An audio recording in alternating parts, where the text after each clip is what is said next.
میرے ساتھ اس وقت موجود ہیں P R U wing Gujranwala کے عہدیدار۔ P R U Gujranwala wings کی ایک بڑی کامیابی ہے جنہوں نے حاصل کی ہے، وہ ان سے جانتے ہیں وہ کیا کامیابی تھی اور کس متعلق تھی۔ جی سر السلام علیکم۔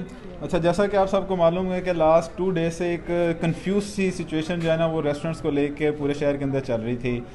27 کو ایک پنجاب گورنمنٹ کا نوٹیفیکیشن تھا جس کے اندر ریسٹورنٹس کو جو ہے نا انہوں نے الاؤ کیا تھا ٹیک اوے کے لیے، ڈلیوری کے لیے آفٹر 6 PM، لیکن پولیس آئی ہے، انہوں نے بہت سارے ریسٹورنٹس کو کلوز بھی کیا ہے اور FIRs بھی کافی کاٹی ہیں۔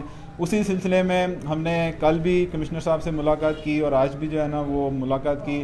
عامر رفیق قریشی صاحب ہمارے چیئرمین ہیں PRU کے، ان کی کاوشیں رنگ لے کر آئیں، میٹنگ کا معاملہ طے ہوئے، اور آپ کو یہ بتاتے ہوئے ہم فخر محسوس کر رہے ہیں کہ کمشنر گجرانوالہ نے ریسٹورنٹس کو آفٹر 6 PM ورکنگ کی جو ہے نا اجازت جو ہے نا وہ دے دیا۔ اچھا سر، اس پہ اگر کوئی پولیس وغیرہ تنگ کرتی ہے ریسٹورنٹس کو آ کر تو اس پہ کیا آپ کا لاہ عمل ہوگا؟ سر SOPs کی خلاف ورزی کرنے والے جتنے ریسٹورنٹس ہوں گے ان پہ کارروائی تو قانونی جائز ہوگی۔ ہماری تمام ریسٹورنٹ سے اپیل ہے کہ جناب SOPs کی خلاف ورزی بالکل مت کریں۔ ہم نے کمشنر گجرانوالہ سے باضابطہ خود اس بات کی ضمانت دی ہے کہ جناب ریسٹورنٹس اس خلاف ورزی نہیں کریں گے۔ اچھا، اس میں تھوڑا سا ایڈ کروں گا کہ 6 بجے سے لے کے سحری تک ٹیک اوے کی اور ڈلیوری کی اجازت ہے، اس میں ڈائن ان ڈائن آؤٹ کی اجازت نہیں ہے۔